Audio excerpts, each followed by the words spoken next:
Hello everyone, I am Justina Paris and I welcome you all to today's newspaper discussion जो है 22 जून 2024। आज हम discuss करेंगे mainly topics from the Hindu. तो आइए शुरू करते हैं। The first article that we have given in the Hindu, it's with regard to the election commission जो begin करता है the तैयारी with regard to voting in 3 important states। तो 3 states जैसे कि Haryana, Maharashtra, Jharkhand and even the 4th one Jammu and Kashmir which is the union territory now. तो इन states में अभी इलेक्शंस होने वाले हैं बिकॉज इनका जो टर्म है राइट जो लेजिस्लेटिव असेंबली का टर्म है ये समाप्त होने वाला है।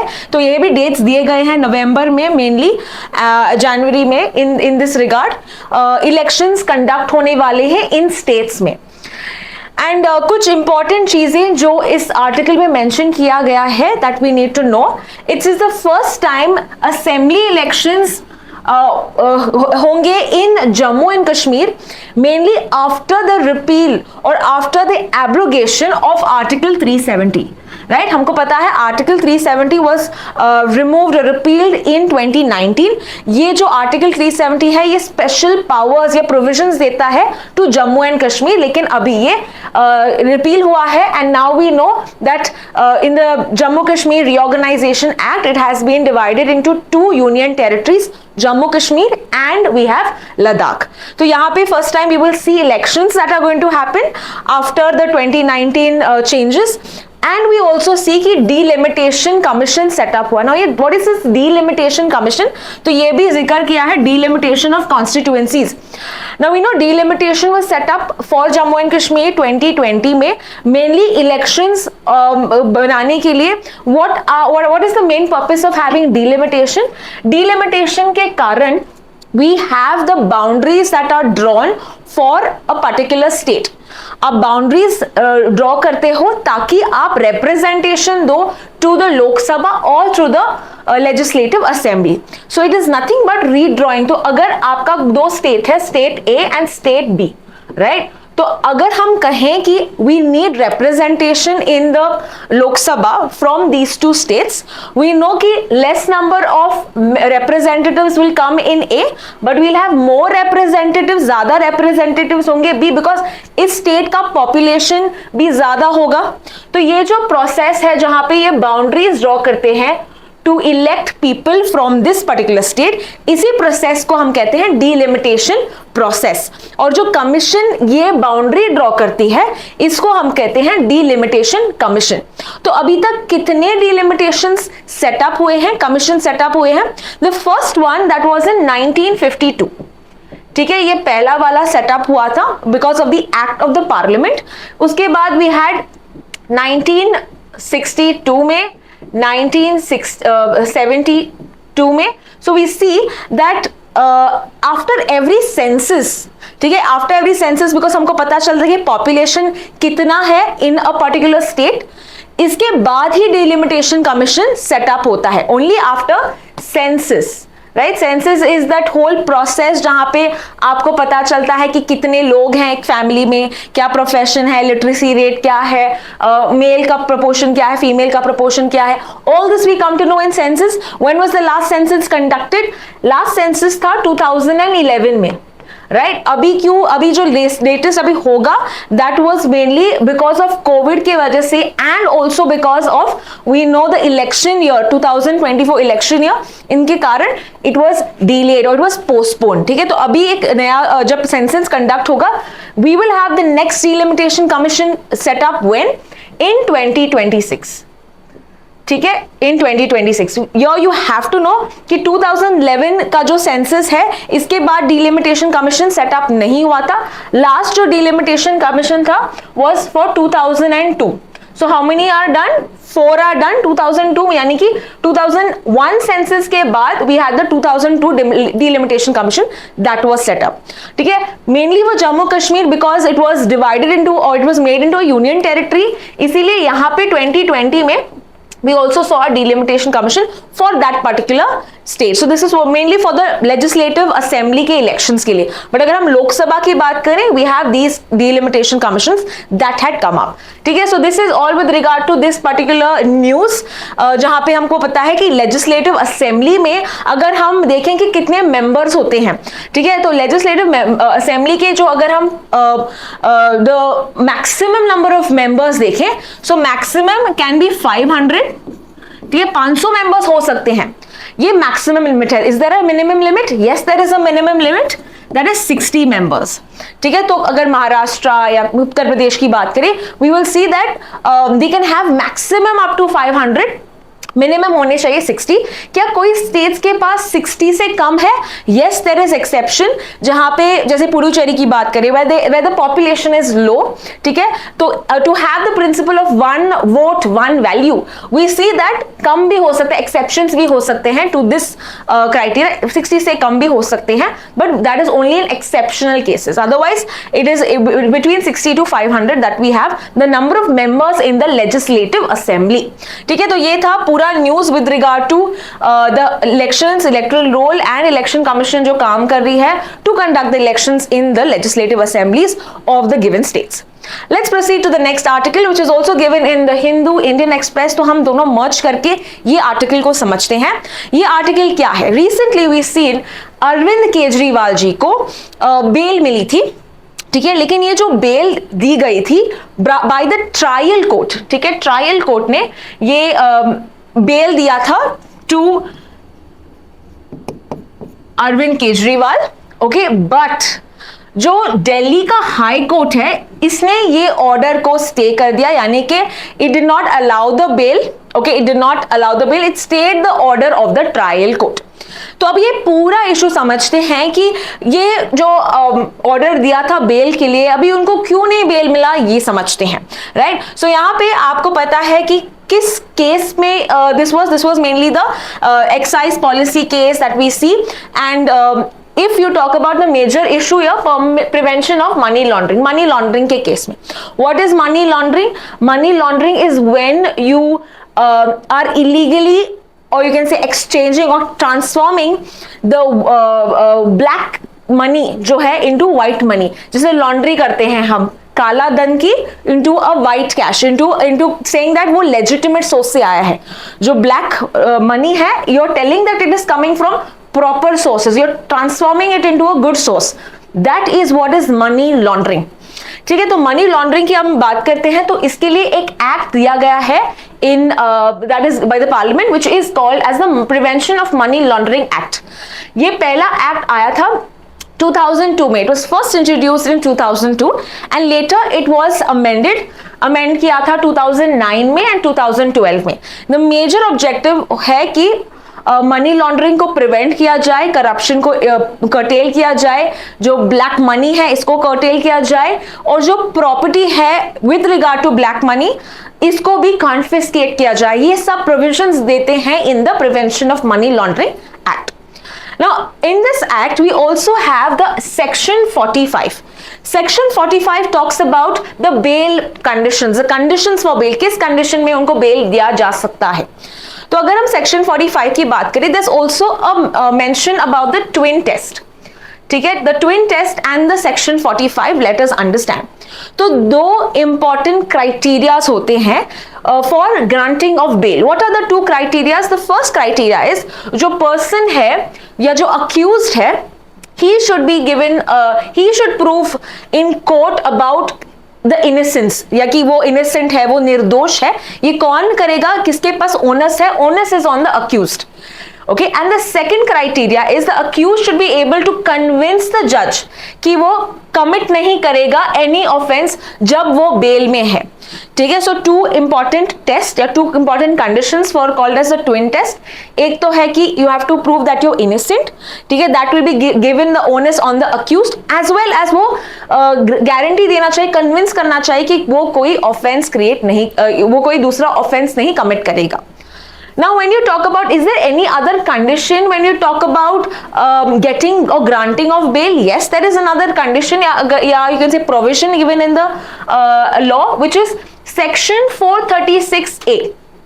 Section 436A of the code of the criminal procedure CRPC में बताया गया है कि ये अलाउ करता है रिलीज ऑफ द पर्सन, यानी बेल ग्रांट करता है अगर उसने सर्व किया है half of the maximum sentence. For example, अगर आपका 5 साल का जेल टर्म है, if you have the term of 5 years, अगर आपने 2.5 years कंप्लीट किया है तो आप बेल मिल सकता है, तो आपको बेल मिल सकता है irrespective of this twin test, because आपने 2.5 years स्पेंड किया है इन द जेल।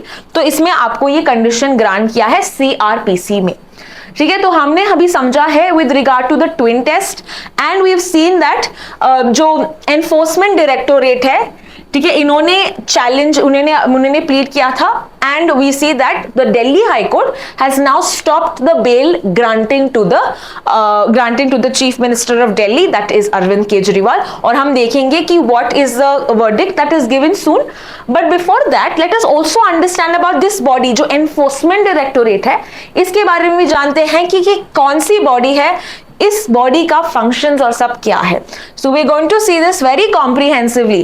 ठीक है, ये आर्टिकल में नहीं देते हैं, but we ensure that we will try and give you everything in one place, so you don't have to do the research, we are doing the research for you. So let's understand about the enforcement directorate now. ये कौन सी ministry के अंदर आता है, कब ये establish हुआ, all of that. तो पहला इसका फंक्शन क्या है, it is responsible for enforcing economic crimes, या ठीक है, economic loss as well as fighting economic crimes. तो अगर इकोनॉमी से रिलेटेड, ठीक है, फ्यूजिटिव क्राइम्स, जैसे बहुत सारे है businessman, they go outside the country और they do some major frauds, right. तो कौन इन्वेस्टिगेटिंग एजेंसी है with regard to economic crimes, that is your enforcement directorate. ED की बात करते हैं, ईडी ने रेड मारा है, राइट। So all this you must have heard in the news. Now when you talk about when was this body formed, it was formed in 1956, लेकिन पहला इसका जो नाम था, it was called as enforcement unit. It was just a unit called as enforcement unit, and it was informed, or it was engaged in mainly handling exchange control laws, mainly under which act, the Foreign Exchange Regulation Act या FERA Act, 1947 का पुराना act है ये।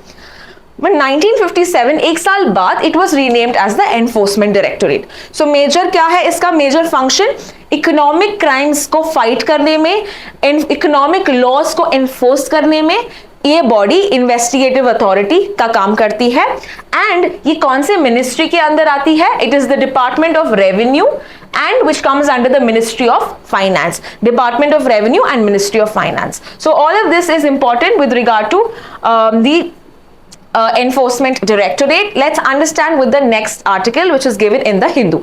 Now what is this article about? This article talks about Covaxin, ठीक है, हमारा जो Covishield हमारा जो कोविड-19 के वैक्सीन है, कोवैक्सीन की अगर हम बात करें, it is India's first indigenously developed, हमने खुद से बनाया है कोरोना वायरस को फाइट करने के लिए, कोरोना वायरस वैक्सीन है ये। So that is, remember, it is called as Covaxin. Now ये किसने डेवलप किया है, डेवलप किया है Bharat Biotech. Of course it has got the joint collaboration also of the ICMR, that is the Indian council of medical research, Indian council of medical research, ठीक है। तो अभी न्यूज क्या है, न्यूज ये है कि नाउ वी सी दैट अगर हम पब्लिक रिकॉर्ड्स देखें, गवर्नमेंट के साइट्स देखें, तो इसमें दिया गया है कि ये जॉइंटली ओन्ड है, इनके जो intellectual property rights. Have you heard of IPR? IPR क्या है, इंटेलेक्चुअल प्रॉपर्टी राइट्स। ये intellectual property rights are given to the creator, जो क्रिएट करता है, जो डेवलप करता है, उनको ये राइट्स मिलती है प्रोटेक्ट करने के लिए, उनका जो वर्क, उनका जो क्रिएशन है, उनको प्रोटेक्ट करने के लिए उनको ये राइट्स मिलती है। And what does this right do? This right will give them probably and the positives, या अगर हम significance की बात करें of the intellectual property rights, it will give them a fair compensation for their product, it will recognize their work। इससे क्या होगा, ज्यादा इनोवेशन में बूस्ट होगा, लोग ज्यादा से ज्यादा इनोवेटिव बन सकते हैं। We see that competition, fair competition होगा, राइट। यहाँ पे we are also recognising the efforts of the creator. तो ये सब के लिए आपको राइट्स आपके सिक्योर्ड है, and you get it for a fixed या स्पेसिफिक टाइम फ्रेम, ठीक है, ये पूरे टर्म के लिए नहीं है, you get it for a specific time frame, ताकि कोई दूसरा जो कंपनी है या फार्मास्यूटिकल कंपनी है इसको कॉपी ना कर सके, या कम यू कैन से प्रोडक्शन करके या कम कॉस्ट करके आपके जो राइट्स है, आपके जो भी इनोवेशंस है, ये इस्तेमाल गलत तरीके से ना करें। तो आपको ये पूरा राइट्स मिलता है आपके प्रोडक्ट को सिक्योर करने के लिए। So that is what is your intellectual property right. Now we see that the health ministry has claimed that, of course, that we see that ये दोनों jointly owned, जैसे हमने कहा ICMR है, भारत बायोटेक का ये joint है, but हमारे जो पेटेंट ऑफिसेज जो है इन अब्रॉड, जैसे कि यूनाइटेड स्टेट्स है, यूरोप, ये सजेस्ट करता है कि सिर्फ भारत बायोटेक को, इनका रिसर्चर्स या जो इन्वेंटर्स है उनको सिर्फ मिलता है the patent rights, only the Bharat Biotech, not the ICMR, which gets the rights, which gets the IPR, which gets the intellectual property rights. So this is now a debate. This is going to go on for a while to understand what is the whole issue about. But अभी हमने overall समझा है कि problem कहाँ पे है and वहाँ what is the meaning of intellectual property rights. And we have seen that Bharat Biotech is one of the developers of Covaxin. Now we also know there's another vaccine called Covishield, है ना। Covishield बहुत बार news में भी देखा है, we've seen Covaxin, Covishield many a times. So Covishield is also another vaccine, and who is the developer of this vaccine?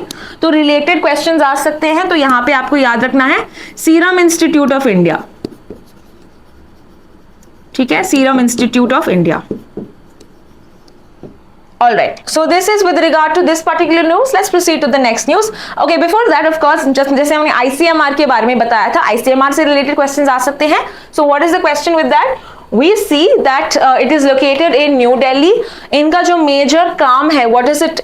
To formulate, to coordinate, to promote biomedical research. नाम से पता चलता है ये मेडिकल रिसर्च को बढ़ावा देने के लिए एक बॉडी बनी थी. It is one of the oldest medical research bodies in the world.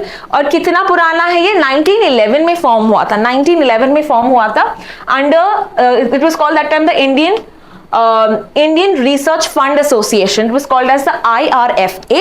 लेकिन 1949 में it was re-designated, नाम चेंज करके we see it is the Indian Council of Medical Research. It was called as the ICMR in 1949. जो governing body है ICMR के, कौन है इसका president? Who presides on it? It is the union health minister. तो आप मुझे बताएंगे who is the union health minister of the country presently. Okay, या you can also say who is the person that presides in the as a governing body of the ICMR. उनका नाम क्या है? आप ये कमेंट सेक्शन या chat box में लिख लीजिए. So this is with regard to the ICMR. Let's proceed to the next article. तो ये आर्टिकल आपने कल भी देखा है with regard to the pro tem speaker. Now why are we discussing this again? Because we see this in the news. तो pro tem speaker जो है, हमने समझा है कि क्या है ये बॉडी या क्या है ये पोजीशन, क्या है ये post. Okay, let's have a quick revision of that. जो pro tem speaker है, ये लैटिन वर्ड है pro tem, that means for the time being. Okay, the meaning of pro tem is for the time being. तो ये एक temporary post है, mainly before the body और before the post of the speaker is made. Till then a temporary person is there as a pro tem speaker in the position of the speaker. ठीक है, तो कौन है जिनको elect किया गया है for this? It is the leader's name is Bhartruhari Mahtab. Okay, Bhartruhari Mahtab. So he has been selected as the pro tem speaker. तो pro tem speaker के duties क्या है? He will be presiding on the first seating of the Lok Sabha or the state legislative assemblies. Okay, तो state wise में. Apart from that, ये oath को administer करेंगे to the new MPs या MLAs in the legislative assembly. Floor test conduct करते हैं. What is the floor test? To ensure कि किसकी मेजॉरिटी है, किस पार्टी की मेजॉरिटी है, चेक करने के लिए. That is your mainly your floor test to prove the majority. ठीक है, सो टू अंडरस्टैंड कि जो गवर्नमेंट है, has it got the confidence of the people, of the majority, you can say representatives. Apart from that, it will also oversee the vote to elect the speaker and deputy speaker.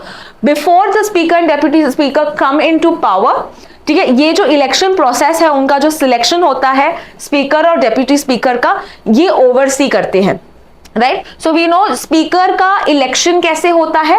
Speaker is mainly elected by the voting done in the Lok Sabha. Lok Sabha में voting होता है और जो majority जिसको votes मिलते हैं वो बनता है speaker.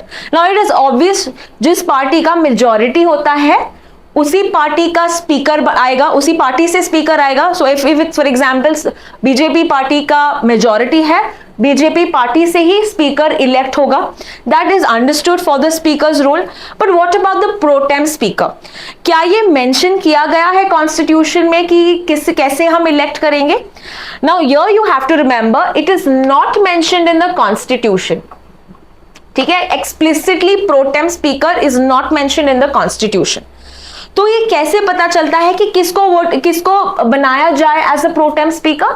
That is done mainly as a convention. ये फॉलो किया गया है कि जो भी सीनियर मोस्ट मेंबर होता है ना in the member of the parliament और इन द लोकसभा, उनको बनाया जाता है प्रोटेम स्पीकर, ठीक है। Who is the senior most member? That person will be made as the pro-tem speaker, and that will be appointed by whom? It will be appointed by the president in the Lok Sabha and your governor in the legislative assembly. So they can be voting the respective persons. Apart from that, ये oath भी administer करेंगे. The oath of office will be administered by the president or the governor for the pro-tem speaker. In turn, pro-tem speaker will take the oath for the new members and the MLAs. ठीक है, तो बाकी के members and MLAs का oath कौन करेगा? The pro tem speaker. Pro tem speaker का oath कौन लेगा? द प्रेसिडेंट और द गवर्नर। ये आपको ध्यान में रखना है। तो अभी का जो इशू है या आर्टिकल है, यहाँ पे who is the senior most member? Is he Bhartruhari Mahtab? The answer is no. He is not the senior most member. The senior most member is an 8-term Congress parliamentarian जिनका नाम है कोडीकुन्नल सुरेश।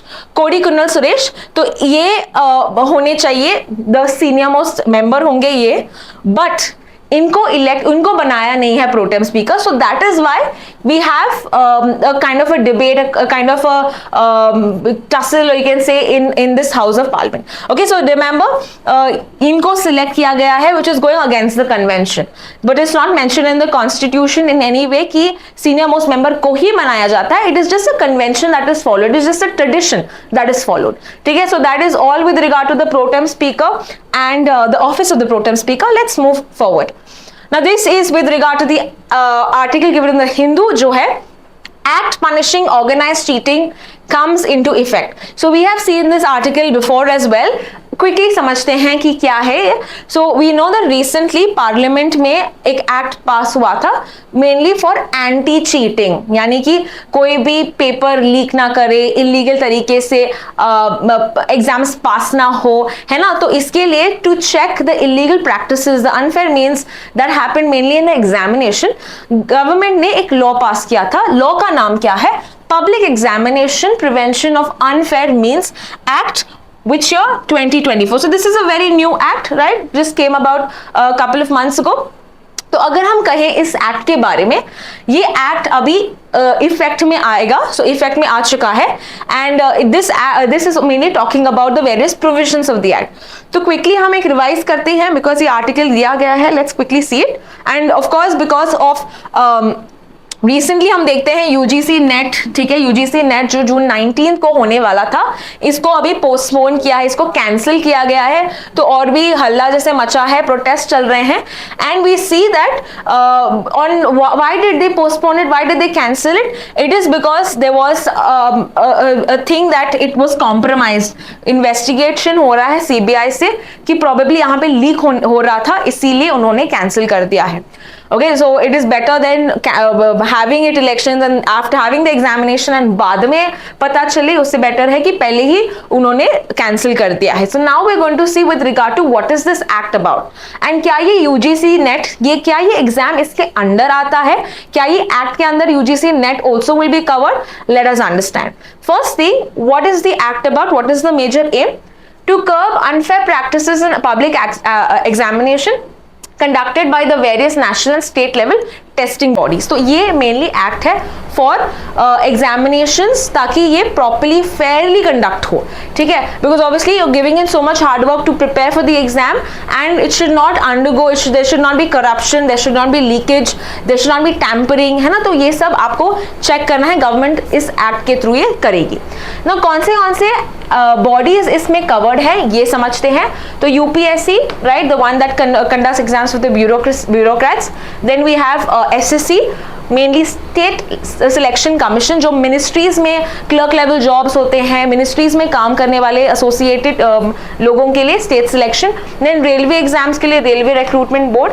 एनटीए, ये तो काफी सुना होगा, नेशनल टेस्टिंग एजेंसी, है ना, जो बहुत सारे कॉम्पिटिटिव एग्जाम्स कंडक्ट करती है, जैसे कि JEE, NEET, CUET, we also have with regard to GMAT, बहुत सारे एग्जाम्स ये कंडक्ट करती है, and various other government departments के अंदर जो एग्जाम्स होते हैं प्रमोशन के लिए और सब, ये एग्जाम्स चेक करती है। तो क्या ये UGC is also included? UGC का कोई जिक्र नहीं था यहाँ पे, तो यहाँ पे समझना है कि यूजीसी का जो नेट एग्जाम है, it is not included in the public examination. तो ये आपको क्वेश्चन आ सकता है, इसमें कंफ्यूज नहीं होना। यूजीसी का जो एग्जाम है नेट, ये इस एक्ट में कवर्ड नहीं है, ठीक है, सिर्फ ये बॉडीज के एग्जामिनेशंस कवर्ड है, तो ये आपको ध्यान में रखना है। तो what is the other provisions of the act? कौन से ऑफेंसेस हैं ये मेंशन किया गया है, कि पनिशमेंट्स क्या है ये मेंशन किया है। तो if you are creating a fake website for conducting exams, if you are giving fake admit cards, if you are manipulating the seating arrangement, if you are manipulating the admit cards, ये सब ये offense माना जाता है इस act के through. And अगर कोई पाया जाता है कि उसने चीटिंग किया है, तो व्हाट इज द सजा? सजा है कि आपको मिलता है not less than 3 years jail, as well as 5 years भी हो सकता है, एंड 10 लाख का फाइन भी देना पड़ेगा अगर आप पकड़े जाते हैं चीटिंग करते। अपार्ट फ्रॉम दैट, जो सर्विस प्रोवाइड करता है, right, those who are providing this service of conducting engaging the examinations, इनको देती है 1 crore का फाइन, ठीक है, it can go up to 1 crore। That is how bad और how you can say extreme this act is, and it should be mainly so that you don't play with the lives of the young, the ones that are wanting to go for jobs. So ये सब ये act देखता है। So this was all about the act. Let's proceed to the next article. This is with regard to the world international news, and क्या है ये? Armenia जो है, it has become the latest country to recognise Palestine. हमने ये article in fact देखा है in the past, may be the previous month, 3 countries recently, western countries ने रिकॉग्नाइज किया है Palestine. We know the Palestine Israel conflict that is ongoing. So in this case we see the Spain, Ireland and Norway ने कुछ I think last month ही बताया था कि they have officially recognize Palestine as a country, है ना। And अभी now we find the former Soviet Union which is Armenia भी अभी recognize करती है पैलेस्टीन को। So this is another move where they are criticizing the military efforts by military conduct of Israel, ठीक है। तो ये हमने आर्टिकल पहले भी कवर किया है with regard to recognition of Palestine। यहाँ पे क्या इंपॉर्टेंट है with regard to that is Armenia के बारे में। अर्मेनिया का कैपिटल कौन सा है ये समझते हैं। अर्मेनिया का कैपिटल है येरेवान, ठीक है। इट्स अ लैंडलॉक्ड कंट्री, यानी कि it is surrounded by many countries, okay, it is surrounded by many countries. कौन से countries? Azerbaijan, you have Iran, Turkey, okay, and Georgia, ठीक है। ये कंट्रीज मेनली सराउंड करती है अर्मेनिया को। So this is become the latest country that has been recognizing Palestine. Let's proceed to the next article. The next article is with regard to tuberculosis. तो ये अभी आप देखोगे बहुत सारे आर्टिकल्स ट्यूबरक्लोसिस के ही होंगे in the recent times. Why so? Because 2025, ठीक है, ये हमारा टारगेट है टू एलिमिनेट और to end TB. Okay, so India has announced that it will end TB in which year? 2025. So we are almost coming closer, we almost finish 6 months of the year of 2024। तो काफी कम समय है ताकि हम ये eliminate कर सके। तो गवर्नमेंट बहुत सारे स्टेप्स उठा रहा है। Now this is with regard to people या कम्युनिटी एफर्ट्स से भी हम एंड कर सकते हैं टीबी को, and this is one such example of it. Let us understand how. तो यहाँ पे एक नॉन प्रॉफिट ऑर्गेनाइजेशन है जिसका नाम है रीच। रीच का फुल फॉर्म है resource group for education and advocacy for community health. ठीक है, एक नॉन प्रॉफिट ऑर्गेनाइजेशन। तो ये क्या कर रहा है reach? Reach it has about 2000 TB survivors. ठीक है, ये 2000 टीबी सर्वाइवर्स, इनको कहते हैं हम चैंपियंस। ठीक है, they are trained as champions and they are helping in turn the ones that have TB.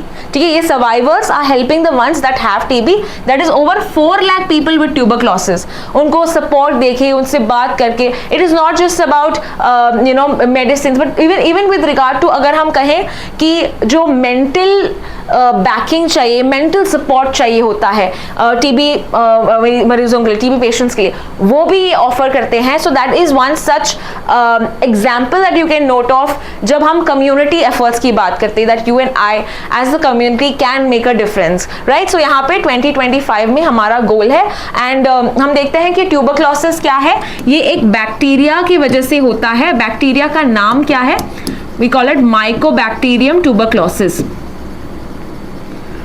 Mycobacterium tuberculosis. ठीक है, so now we know that government has a number of schemes with regard to this. We have पोषण, या अगर हम कहें with regard to vaccination, BCG vaccine होता है इसके लिए, है ना, डॉट्स प्रोग्राम है इसके लिए। Even with regard to SDG goals में भी हम देखते हैं that we are trying to eliminate TB, but SDG goals में उनका टारगेट है 2030। हमने अपना टारगेट 5 साल पहले खींच लिया है 2025 में। एंड अगर हम वर्ल्ड ट्यूबरक्लोसिस डे की बात करें, दैट इज मेंशन्ड और that is on 24th March.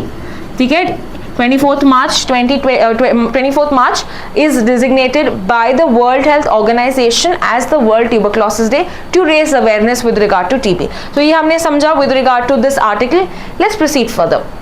Next is with regard to Bangladesh के जो प्राइम मिनिस्टर है, ये आने वाली है in for a 2-day visit. She has arrived in fact for a 2-day visit to India. What does that mean? This will mean that we are going to increase our engagement, increase our relations, deepen our ties with this country, with our neighboring country which is Bangladesh.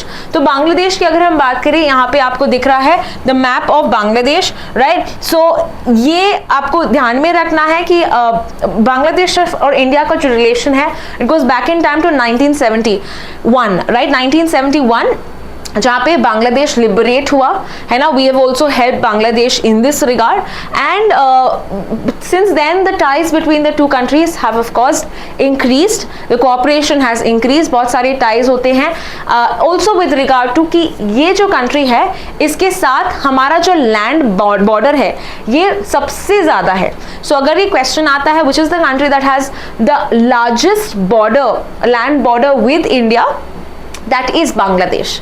ठीक है, apart from that हम देखते हैं कि कौन से states है। West Bengal, then we have Assam, Meghalaya, Tripura and Mizoram. ठीक है, तो ये जो स्टेट्स है इंडिया के, ये उनका बॉर्डर टच होता है बांग्लादेश से। अपार्ट फ्रॉम दैट हम ये देखते हैं who is the prime minister of Bangladesh. This is Sheikh Hasina. ठीक है, Sheikh Hasina, she is the prime minister, and with her being in the prime ministership of Bangladesh, we've seen the ties of India and Bangladesh have drastically improved, where she has close cooperation with the country. Apart from that, बहुत सारे groupings में भी Bangladesh India common है, जैसे कि अगर हम BIMSTEC की बात करें, ओके, सार्क की बात करें, ये सब रीजनल ग्रुपिंग्स हैं जहां पे इंडिया और बांग्लादेश दोनों ग्रुपिंग है। आयोरा की बात करें, इंडियन ओशन रिम एसोसिएशन, यानी कि जो कंट्रीज है that are also in the Indian Ocean region, तो ये सारे ग्रुपिंग्स में इंडिया बांग्लादेश दोनों पार्ट हैं। अपार्ट फ्रॉम दैट हम नेवल एक्सरसाइजेस भी कंडक्ट करते हैं, आर्मी एक्सरसाइजेस भी कंडक्ट करते हैं, जैसे कि संप्रति is a exercise, it's a army exercise between India and Bangladesh. ठीक है, Sampriti is a army exercise between India and Bangladesh. So we have seen India Bangladesh ties and we're going to see कि ये जो meeting से क्या और निकल के आता है, कौन से नए पैक्ट्स आते हैं. So this is yet to see in the coming time. So this was with regard to India Bangladesh relations. Let's proceed to economic news now. So we've got about 2 economic news. So जल्दी से cover करते हैं ये news क्या है. Now this is with regard to Monetary Policy Committee. तो ये जो कमिटी है यहाँ पे we also have 2 people which are Ashima Goyal, देस जयंत वर्मा. तो इन्होंने मेनली मॉनेटरी पॉलिसी कमेटी में recently we see that they wanted to decrease, okay, they were wanting to cut the rates. जो रेट्स होते हैं जैसे रेपो रेट होता है, उनको ये कम करना था. ये रेपो रेट क्या है, ठीक है, ये रेपो रेट क्या है बहुत बार ये सुना होगा आपने, और मॉनेटरी पॉलिसी कमेटी भी क्या है ये भी हम देखते हैं, राइट. सो यहाँ पे इस आर्टिकल में द अशीमा गोयल जो है यहाँ पे एक्सटर्नल मेंबर है, विच इज सेइंग कि 25 बेस पॉइंट्स ये कम होना चाहिए, बीपीएस यानी बेस पॉइंट्स ये कम होना चाहिए. That is what Ashima Goyal says. Now we will understand what it is and what is this cut. This cut will be in the repo rate. Now let's understand repo rate.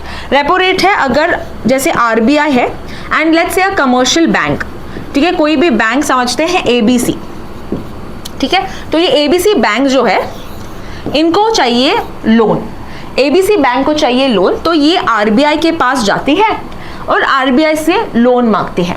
तो RBI देता है loan ABC bank को. तो ये जो loan देता है, ठीक है, लोन पे हमेशा याद रखना है कि इंटरेस्ट भी रेट होता है, कुछ एडिशनल इंटरेस्ट रेट होता है ना. तो ये जो इंटरेस्ट रेट है इसको ही हम कहते हैं रेपो रेट. ना ये नाम कैसे पड़ा repo rate? That is because it's called the repurchase rate. Now what is this repurchase rate?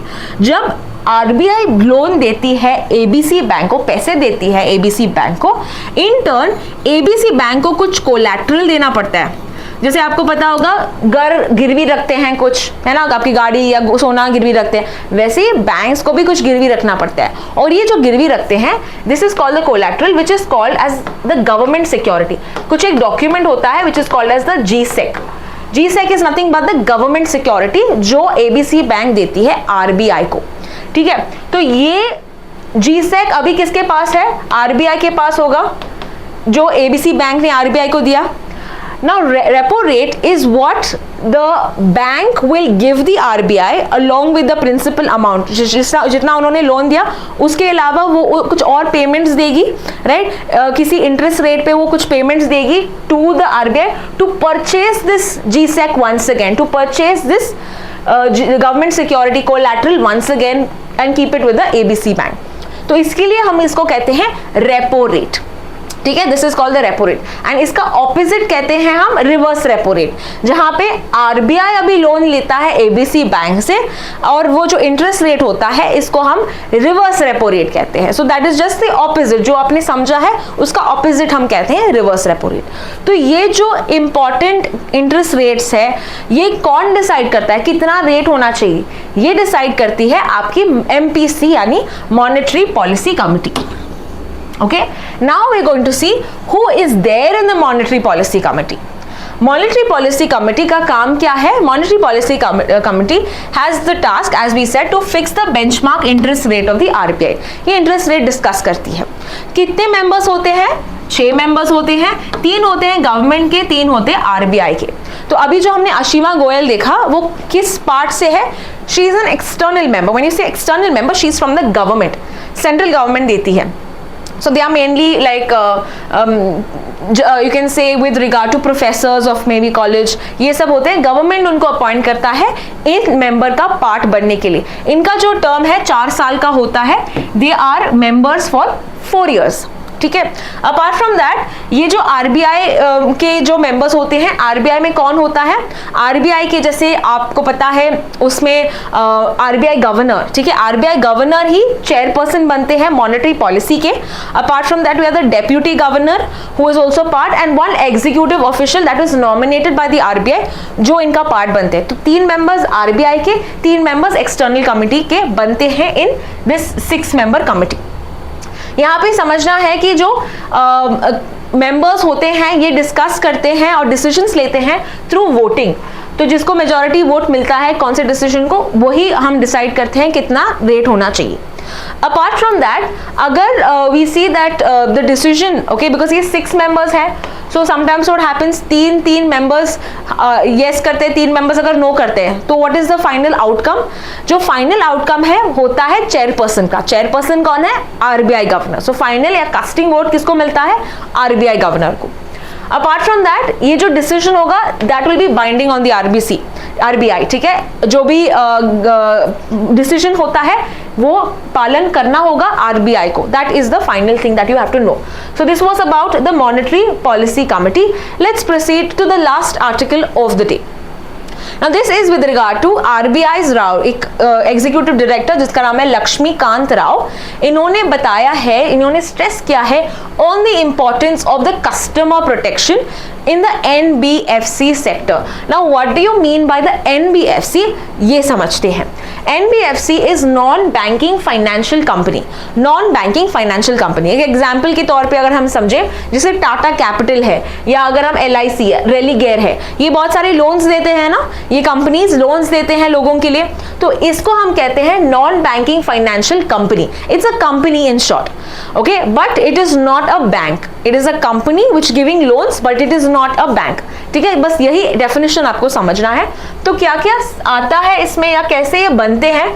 They are mainly registered under the companies act. Because it's a company, it will be registered under companies act. ठीक है, now what does it do? ये loans देता है, advances, acquisitions, mainly loans देता है लोगों को with regard to securities, hire purchase, insurance, ये सब काम करता है. सो LIC हमको पता है, insurance, all of that it does. कौन से एक्सक्लूडेड है, कौन से इंस्टीट्यूशंस एक्सक्लूडेड है?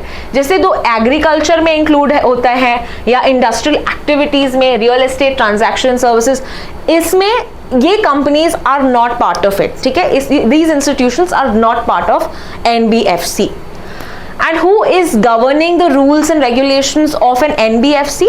That is the Ministry of Corporate Affairs, because it's a company, and RBI. So RBI पे उनको necessary permissions लेने पड़ती हैं, licenses मिलने पड़ते हैं, then only they can operate, है ना? Otherwise they can dupe people, right? So therefore we have the RBI and the Ministry of Corporate Affairs. RBI is the one that mainly gives licenses to the NBFC.